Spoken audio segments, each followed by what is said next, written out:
John Miller tapped his pen against the laboratory desk as he stared at the microscope screen.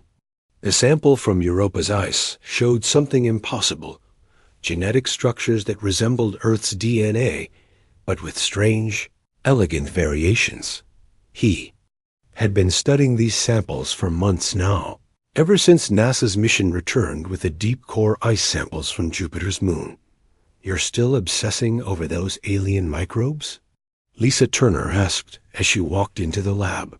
She carried 2 cups of coffee and placed one next to John's computer. "They're not just microbes," John said, taking the coffee with a grateful nod. "Look at this structure. It's almost like our DNA, but the binding patterns are completely different. More efficient, actually." Lisa leaned closer to look at the screen. Her perfume smelled like vanilla and something else John couldn't identify. After 3 years working together at NASA's exobiology division, he still found reasons to be distracted by her presence. "Interesting, but not revolutionary," Lisa said with a shrug. "We've known about extremophiles with unusual genetic adaptations for decades. This isn't from Earth," John reminded her. "This is the first confirmed extraterrestrial life form, and you're acting like it's just another day at the office." Lisa smiled, "Because for us, it is another day at the office. That's literally our job description, studying alien life." John leaned back in his chair and looked directly at Lisa. "I think I can create a hybrid." "A what?" Lisa almost spilled. Her coffee, "A hybrid organism, using these alien genetic patterns combined with human DNA." John's eyes lit up with excitement. "The base pairs show unexpected compatibility. With the right approach, I could make it work." Lisa's expression shifted from surprise to concern. "John, that's not just unethical. It's probably illegal. We don't have clearance for human genetic experimentation, especially not with extraterrestrial material." "Not human cloning," John clarified. "Just cellular-level work, simple organisms to start. The compatibility is there. I can feel it." "You can feel it?" Lisa raised an eyebrow. "That's not very scientific." "Fine. I can prove it mathematically."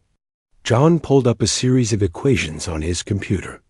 The binding affinity calculations show a theoretical 67% compatibility rate with modified human genetic sequences.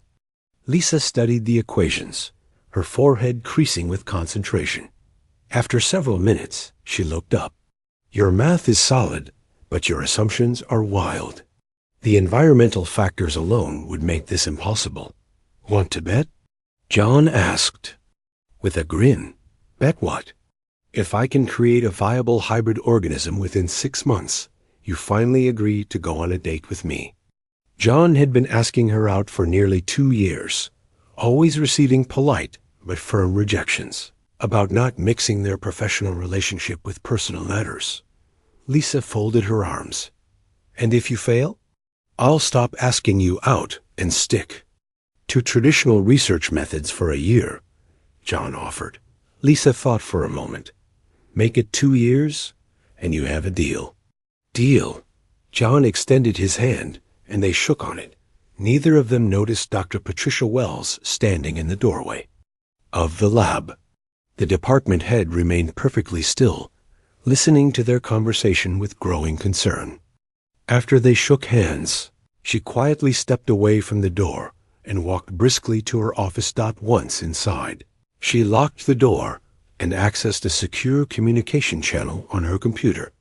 The screen displayed only a simple text input field, with no identifying markers.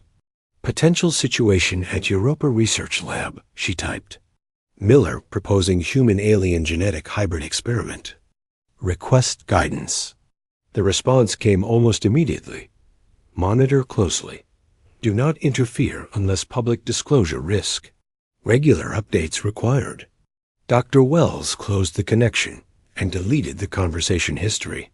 She had been reporting to this shadowy government agency for years, acting as their eyes and ears in one of the world's most advanced extraterrestrial research facilities.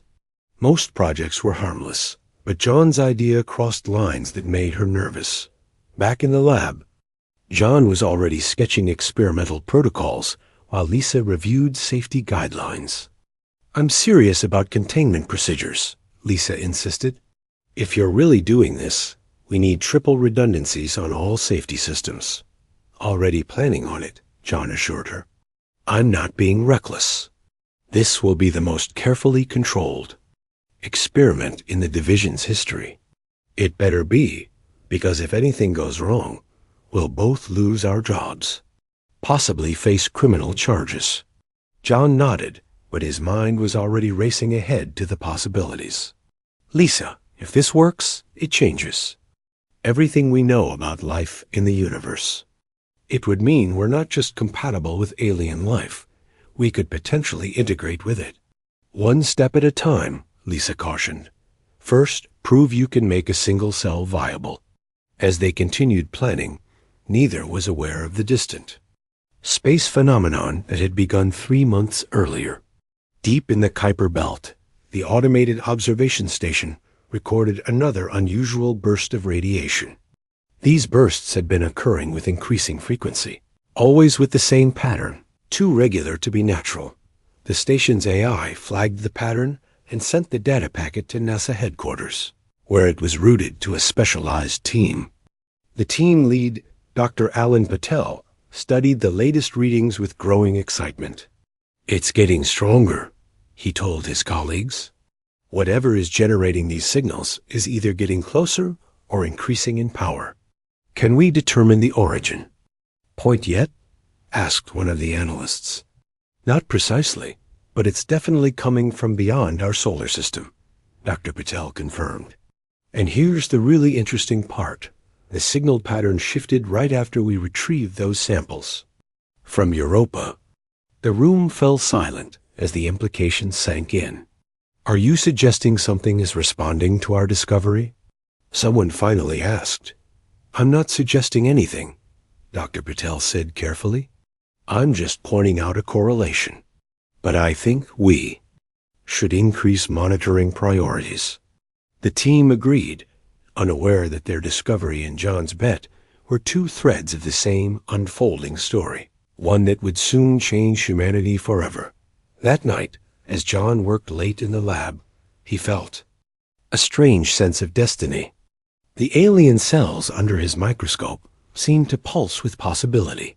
His bet with Lisa might have been impulsive, but something deeper drove him. There was a connection here waiting to be found, a bridge between worlds. Little did he know that, across the vast emptiness of space, others were already reaching for that same bridge from the other side. 6 months passed in a blur of long nights and breakthrough moments. John's lab had become his second home, with a small cot tucked in the corner for the nights when he was too tired to drive home. Today marked exactly 6 months since his bet with Lisa, and John stood nervously by his workstation, waiting for her arrival. The small container in front of him held what he believed to be impossible. Just half a year ago, a living, thriving hybrid organism that contained both human and alien DNA. Under the microscope, the cells pulsed with life, dividing and growing in perfect harmony despite their mixed genetic heritage. The lab door opened, and Lisa walked in carrying 2 cups of coffee, just as she had on the day of their bet. "Ready to admit defeat?" she asked with a playful smile, setting 1 cup next to John. "Actually," John said, unable to keep the excitement from his voice, "I think you might owe me a date." Lisa's eyebrows raised. "You're not serious." "Take a look," John said, gesturing toward the microscope. Lisa set down her coffee and approached cautiously. She adjusted the microscope settings and peered into the lens. John watched her expression change from skepticism to shock as she observed. "The living cells. This can't be real," she whispered, not looking up. "The genetic barriers should be insurmountable." "I found a way around them," John explained. "Instead of forcing integration, I created a new framework that allows both genetic structures to coexist. Think of it like two people speaking different languages, but still working together using a shared set of basic signs. Lisa spent several minutes examining the sample, occasionally adjusting the settings or checking the computer readouts. Finally, she looked up at John, her face a mixture of amazement and concern. "You actually did it," she said. "This changes everything we know about genetics and extraterrestrial life." "And it means you owe me a dinner," John added with a grin. Lisa laughed despite herself. "I suppose I do, though I'm not sure whether to congratulate you or report you to the ethics committee." "How about we start with dinner tonight, and you can decide about the ethics committee afterward," John suggested. "Deal," Lisa agreed. "But first, I want to run additional tests. If these results hold up, we need to document everything carefully before we present it to Dr. Wells." They spent the next several hours running tests and documenting their findings. The hybrid cells continued to thrive, showing remarkable adaptability to different environmental conditions. By late afternoon, they had compiled enough data to make their case convincing. "We should celebrate," John said as they finished the last tests. "I know a nice Italian place downtown." Before Lisa could respond, the lab door opened. Dr. Patricia Wells entered, but she wasn't alone. Behind her walked a tall man in a Navy uniform adorned with medals and insignia, indicating the rank of admiral. Two uniformed guards followed him, taking positions by the door. "Dr. Miller, Dr. Turner," Dr. Wells said formally. "This is Admiral George Porter from Naval Intelligence. He needs to speak with you about your research." John and Lisa exchanged worried glances. Naval Intelligence had no obvious reason to be interested in their work. "Is something wrong?" John asked. Admiral Porter stepped forward. "Nothing's wrong, Dr. Miller. In fact, what you've accomplished here is quite remarkable. But it has implications beyond what you might realize." The Admiral looked around the lab, his eyes settling on the microscope. "Is that it? The hybrid organism?" John nodded slowly. "Yes, but how do you know about that?" "We haven't published our findings or even reported them yet." "We've been monitoring your work," Admiral Porter said matter-of-factly.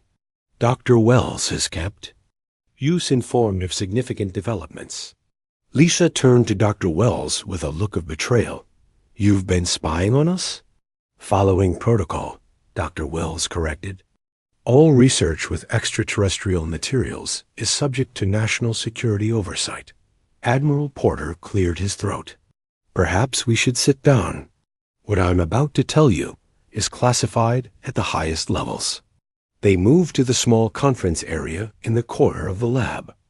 Once they were seated, the Admiral pulled out a small device and placed it on the table.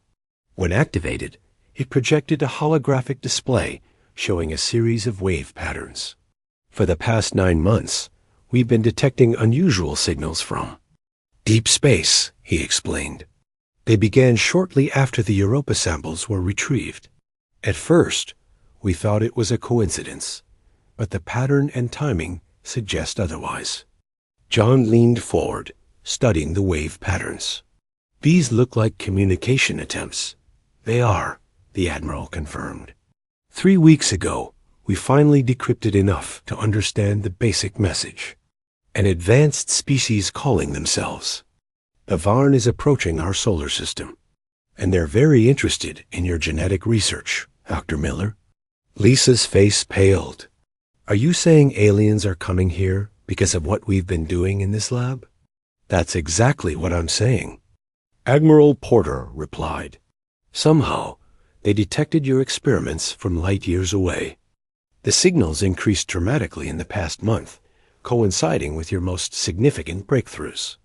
John felt a chill run down his spine. But how could they possibly know? And why would they care about our work? The Admiral's expression turned grave. "Because they're dying. The Varn are an ancient species whose genetic structure is deteriorating. They've been searching the galaxy for compatible genetic material to save their civilization.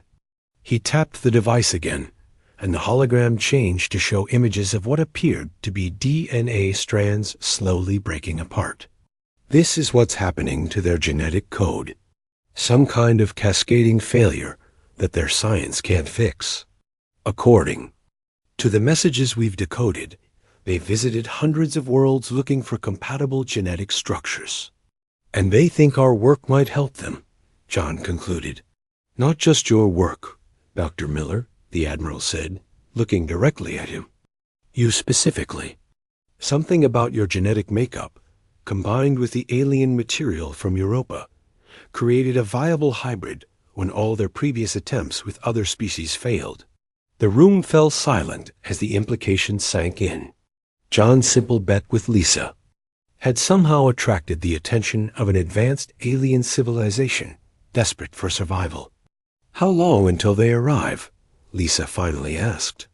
Based on their last transmission, Admiral Porter said, they'll reach Earth orbit in approximately 3 weeks. John looked at Lisa, then back at the Admiral. What do they want from me? That, the Admiral said, is what we need to find out. Because whatever it is, the future of 2 species may depend on it. Dr. Wells, who had remained silent, finally spoke up. The President has authorized the formation of a first contact team.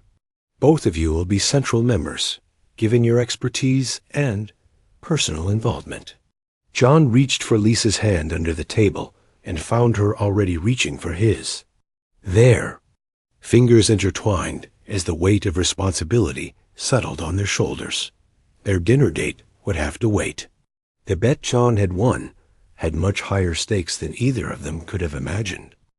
The 3 weeks passed in a whirlwind of preparation.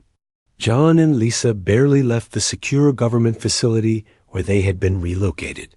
Every day brought new briefings, security protocols, and crash courses in diplomatic procedures.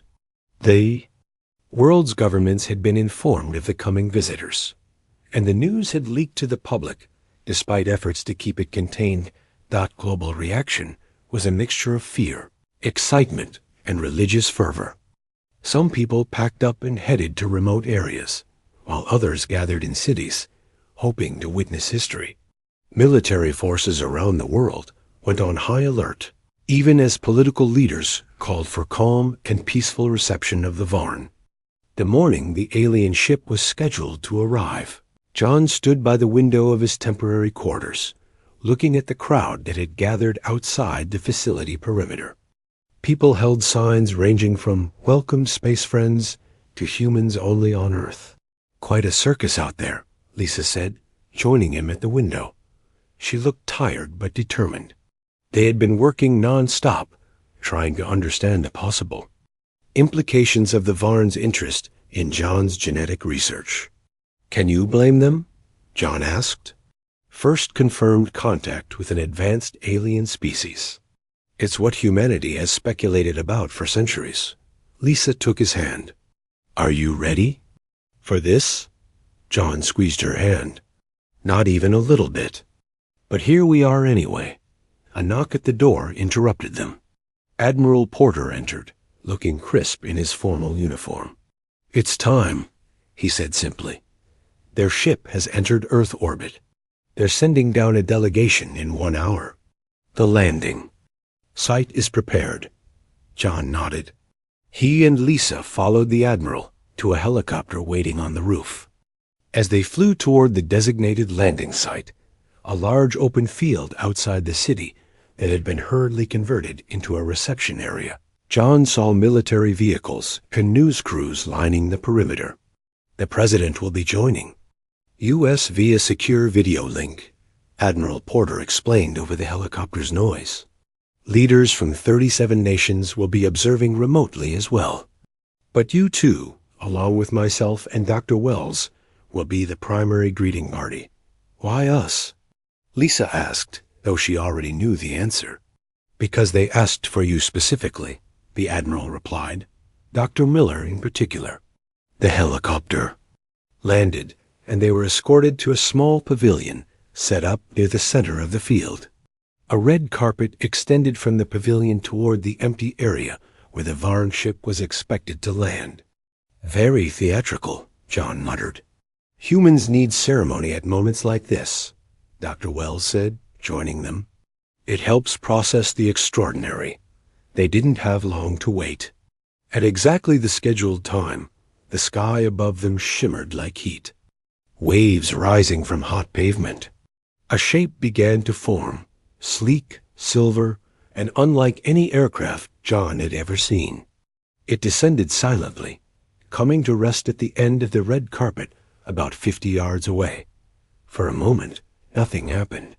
Then, a seam appeared in the side of the craft, widening into a doorway. Light spilled out, and 3 figures emerged. John's breath caught in his throat. The Varn were tall, at least 7 feet, with slender bodies and graceful movements. Their skin had an iridescent quality, shifting colors slightly as they moved, like oil on water. They appeared humanoid, with 2 arms, 2 legs, and a head, but their features were more elegant, almost sculpted. Their eyes were larger than human eyes, a deep violet color that seemed to absorb light rather than reflect it. The Varn delegation walked toward them with perfect poise.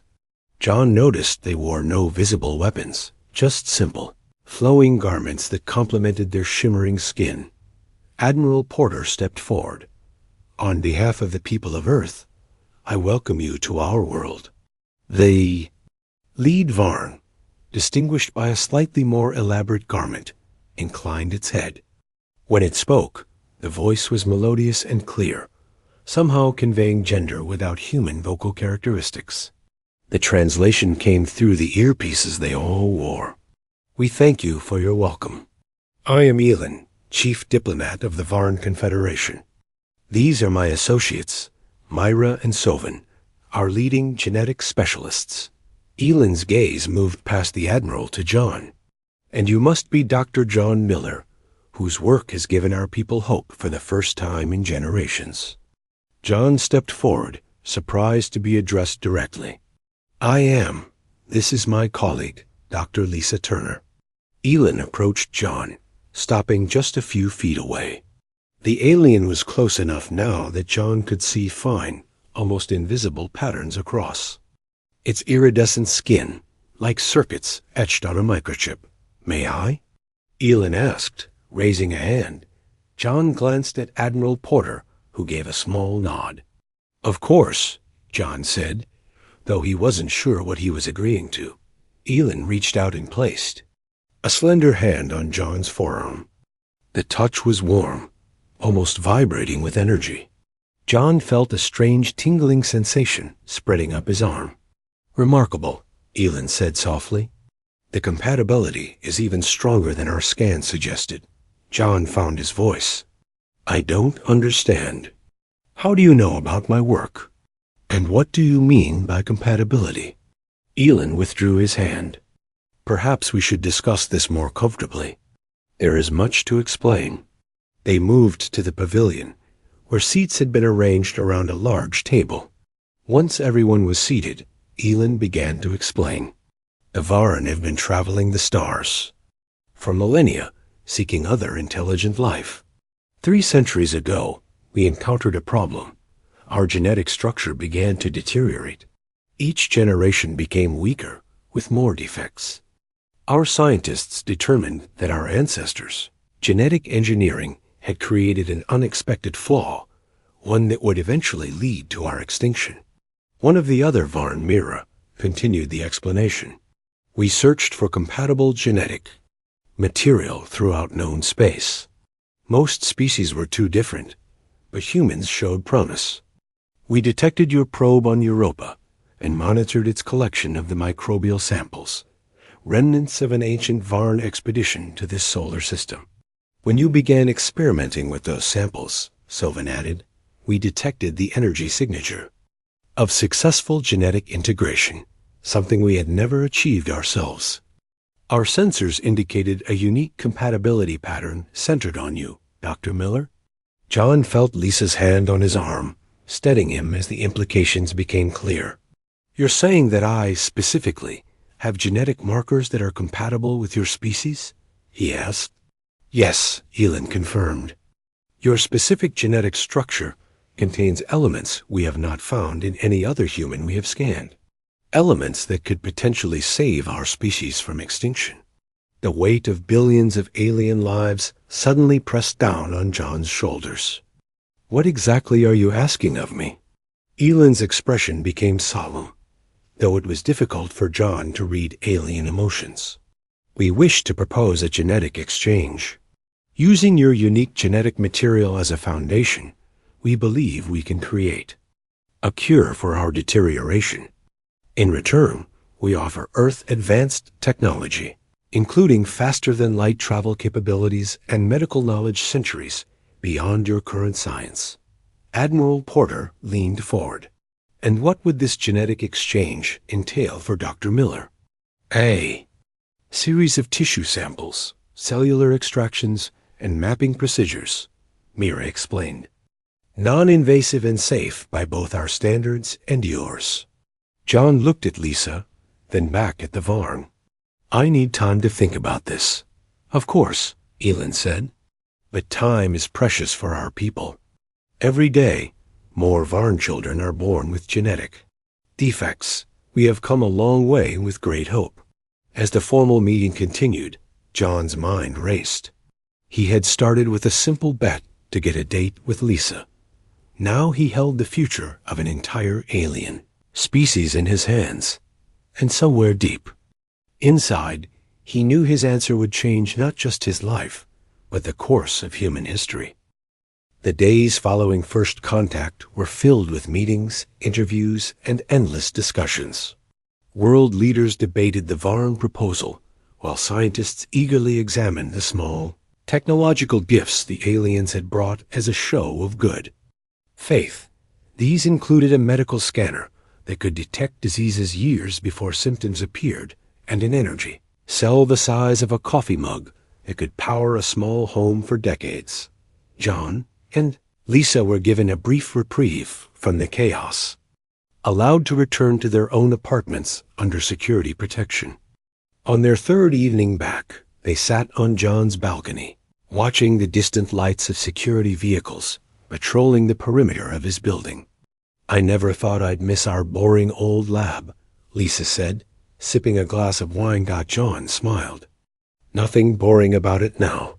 I bet they've turned it into a shrine. Here's where humans first created a hybrid that attracted alien attention. Do you regret it? Lisa asked. Making that bet with me? John looked at her thoughtfully. The bet that got me a date with you and potentially saved an alien species? No, I can't say I regret it. Lisa reached across the table and took his hand. We never did get that date. Well, I'm not sure this counts either, John said, gesturing to the security team visible on the street below. But it's the closest we've managed so far. They sat in comfortable silence for a while before Lisa asked the question they'd both been avoiding. Have you decided what you're going to do? John sighed. I keep thinking about what it means. The Varn are asking for my genetic material to save their species. According to their scientists, my DNA has some unique mutation that makes it compatible with their genetic structure. The choice is yours, Lisa said. No one would blame you for saying no, wouldn't they? John asked. If I refuse, I'm potentially condemning an entire species to extinction.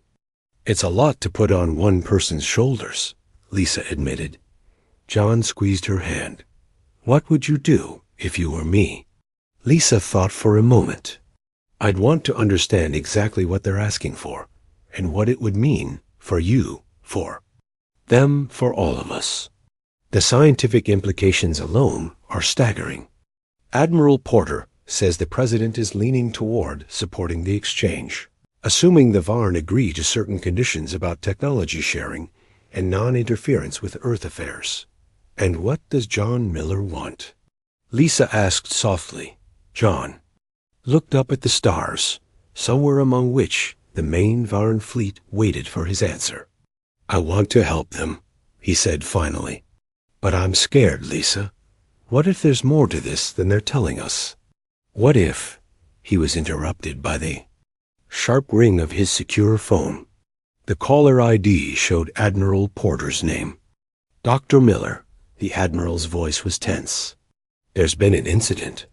A radical group has made threats against you and the Varn delegation.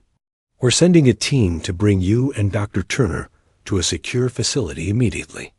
Within 20 minutes, they were in an armored vehicle heading toward a military base outside the city. The convoy moved swiftly through the night, with helicopter support overhead. What exactly happened? Lisa asked the security officer riding with them.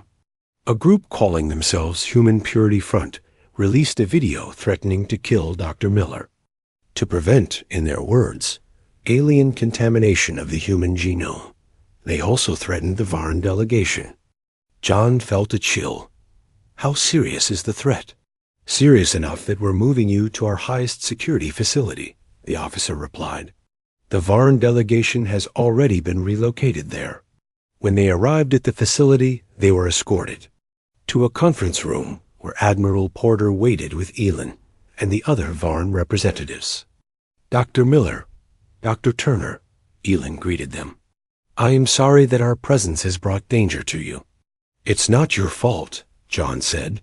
Some humans fear what they don't understand. Admiral Porter got straight to business.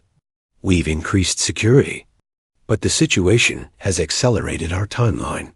The President feels we need to make a decision about the genetic exchange soon, before tensions escalate further. John nodded, feeling the weight of the moment. I'd like to speak with Elin privately, if that's possible. The Admiral looked surprised, but agreed. We can arrange that. An hour later, John sat across from Elin in a small, secure room. Despite the alien's otherworldly appearance, John felt a strange connection to the being. You have questions, Elin stated simply. I need to understand exactly what you're proposing, John said. What would happen to my genetic material, and what would it mean for your species? Elin's iridescent skin shimmered as he leaned forward. Your genetic structure contains a unique mutation that allows for exceptional adaptability, the same quality that made your hybrid experiment successful. Using your genetic material, we would create a stabilizing factor for our deteriorating DNA. And what would that mean for future generations of Varn? John asked. Elin's expression became solemn. They would carry your genetic signature. In essence, you would become the forefather of a new evolutionary branch of our species. Your specific genetic markers would be present in all future Varn. John's mind reeled at the implications. So I would be like ... Like the atom of a new Varn generation, Elin confirmed. Your genetic legacy would continue in our people for thousands of years. Why me? John asked the question that had been burning in his mind. Out of billions of humans, why was I compatible when others weren't? We have analyzed your genetic sequence, Elin explained. You possess a rare mutation that affects how your DNA bonds with other genetic material. This mutation appears in less than 0.001% of humans. It is this mutation that allowed your hybrid experiment to succeed where our scientists failed for centuries. John sat back, processing this information. And you're certain this will work? That my DNA can save your species? Our preliminary tests with the samples you already provided give us 94% confidence, Elin said. Those are better odds than we have found anywhere else in our search across the stars. After the meeting, John returned to find Lisa waiting anxiously. What did Elin tell you? She asked. John explained what he had learned about his unique genetic structure and what the Varn were proposing. So you'd essentially become the ancestor of their entire future species, Lisa said, amazed. Apparently so, John replied. It's overwhelming to think about.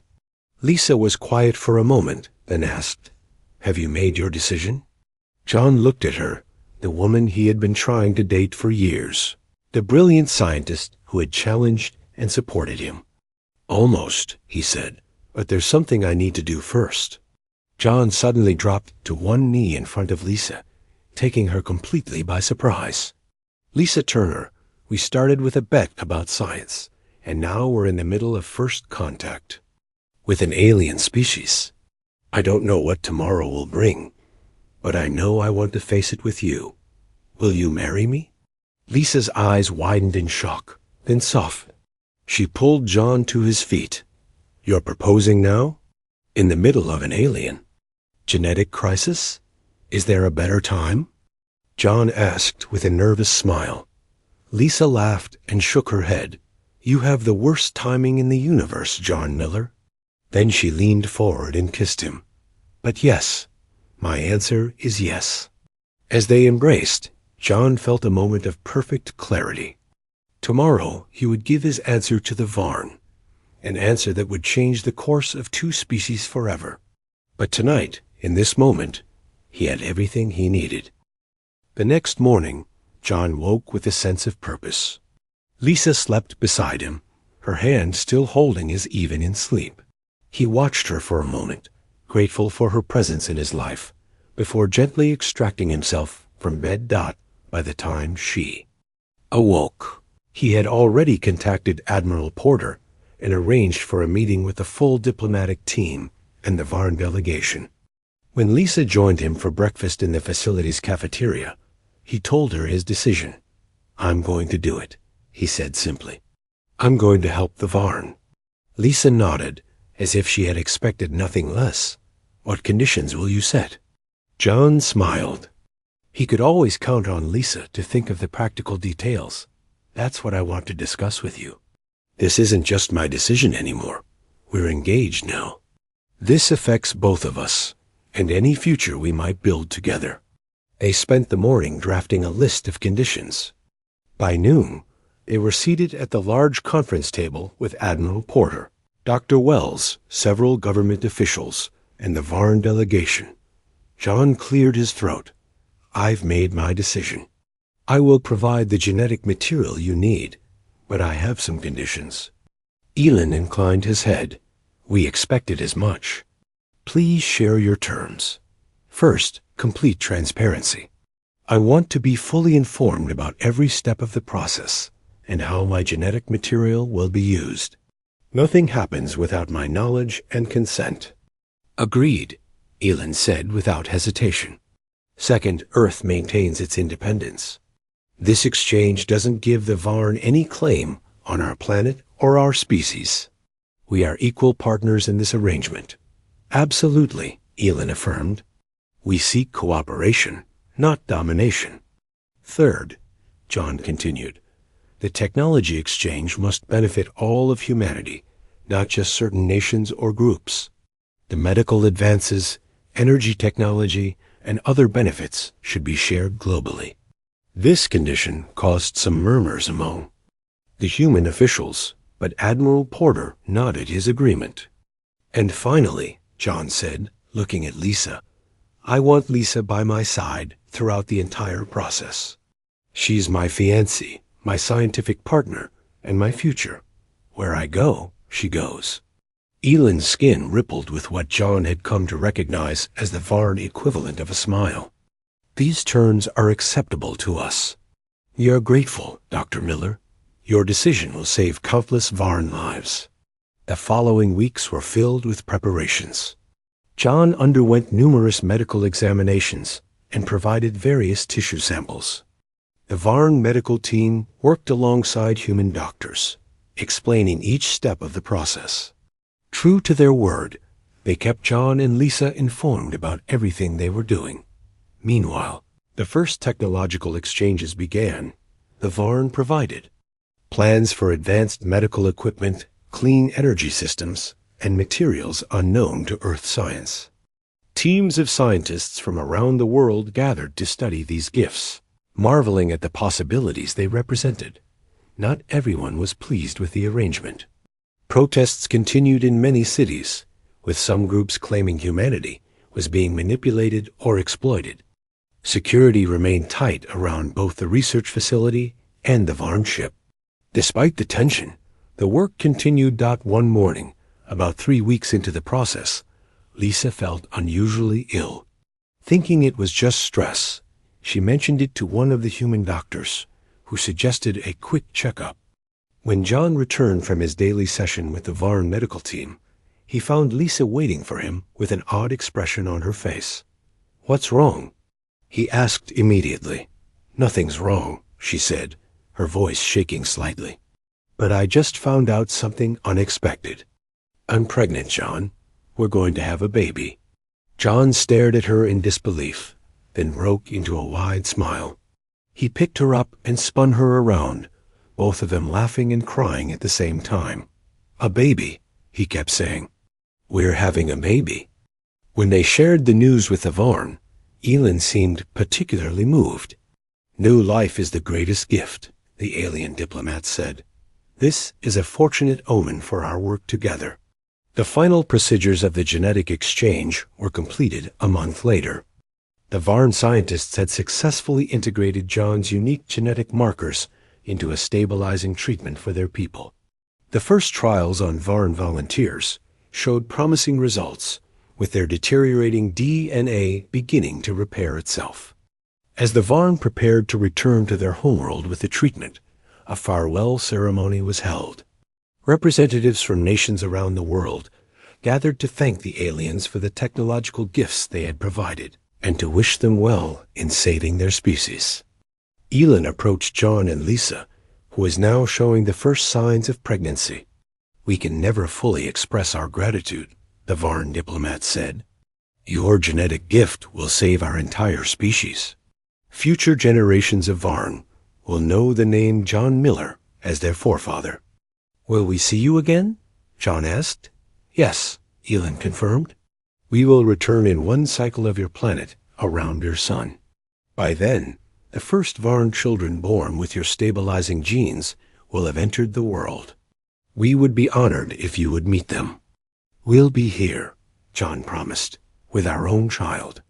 As the Varn ship departed Earth, rising silently into the sky until it was just another star among many, John stood with his arm around Lisa, his hand resting gently on her growing belly. "From a bet to the salvation of an alien species," Lisa mused. "Not exactly how I thought our relationship would go." John laughed. "At least we finally got that date." 5 years passed.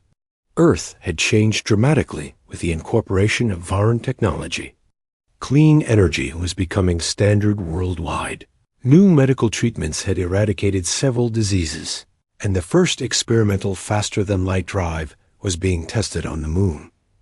John and Lisa, now married with 4-year-old twins, had become celebrities of sorts, though they tried to maintain as normal a life as possible. John continued his research, now heading an international institute dedicated to interspecies genetic studies. Lisa had become the lead diplomat in Earth's new Office of Extraterrestrial Affairs. On the 5th anniversary of the Varn's departure, their ship returned as promised. This time, the landing was celebrated with a global holiday. Millions watched the broadcast as Elin emerged from the ship, accompanied by several other Varn, including small ones, clearly children. The reunion was joyous. John and Lisa introduced their twins, Sam and Olivia, to the Varn delegation. The alien children approached the human ones with curiosity, their iridescent skin shimmering in the sunlight. Later that evening, in a private moment, Elin showed John and Lisa a transmission from the Varn homeworld. The image showed thousands of Varn children, all healthy, all bearing subtle genetic markers that originated from John.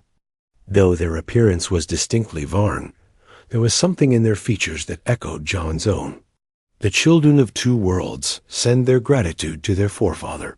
Elin translated the message that accompanied the image. John felt tears in his eyes as he watched the recording. What had begun as a simple laboratory bet between colleagues had ended with humanity's first steps into a galactic community, and his DNA becoming the foundation for an entirely new species. As Earth and the Varn establish deeper diplomatic ties. John looked at Lisa and their children, playing with the Varn young ones. Some wagers, he thought, changed not just lives, but the course of evolution itself, and he wouldn't have had it any other way.